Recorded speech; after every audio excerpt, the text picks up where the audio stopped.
Joining me from Durban in South Africa is Wilf Mbanga. He's the editor of the Zimbabwean, an online news portal. Many thanks for joining us, Wilf. Can you start by giving us a bit more detail about how this law actually works in reality? How do they even determine which companies should end up, or black companies should end up getting the ownership? Right. Any company that has that is worth more than 500,000 US dollars is that's a threshold. It has to cede 51% of its shareholding to black Zimbabweans.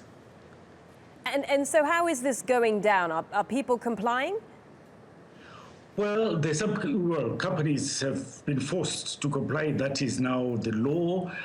They know that the stakes are not being taken up by indigenous Zimbabweans, but it's carefully selected individuals who are politically well connected, or government ministers, or people in the defense forces who are getting these shares. So more corruption, basically. It is a way of looting. They have been looting in Chiadzwa, diamond fields, where Mugabe himself has announced that 15 billion US dollars has been looted. And now they're trying to find another area where they can loot some more. How is this going down with foreign investors? Well, that's the problem. Most investors will not put their money where there are policy contradictions, where government is likely to seize or threatens to seize their investments. As you all know, there's very little property rights in Zimbabwe. You can lose your property, can be nationalized without any compensation. And now, with this 51% that has to be ceded, the government is threatening to close down or withdraw the licenses of those companies, and then ask the workers to sue the directors of that company. So how is this all going down with the people of Zimbabwe? Do they see it for what it is? Well, they know what's happening. They know what happened with the farms.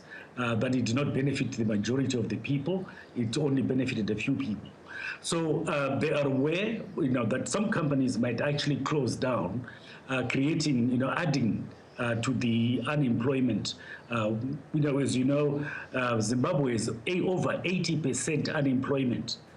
And if more companies close down as a result of this, it just means more people being thrown on the jobless market. Well, this law has been planned for a long time, but today is finally the deadline. Do you think the government is really serious? Are they really going to crack down on it?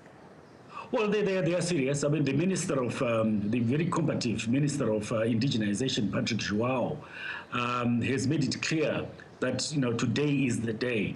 But yesterday he seemed to be backtracking and saying, well, it's up to the line ministries. If it's a mine, for example, they've got to go through the Minister of Mines, who's got to negotiate with them the terms of that ceding and so on.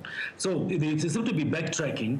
The Minister of Finance, on the other hand, has been saying consistently that this law needs to be amended in order to attract foreign direct investment, which Zimbabwe desperately needs.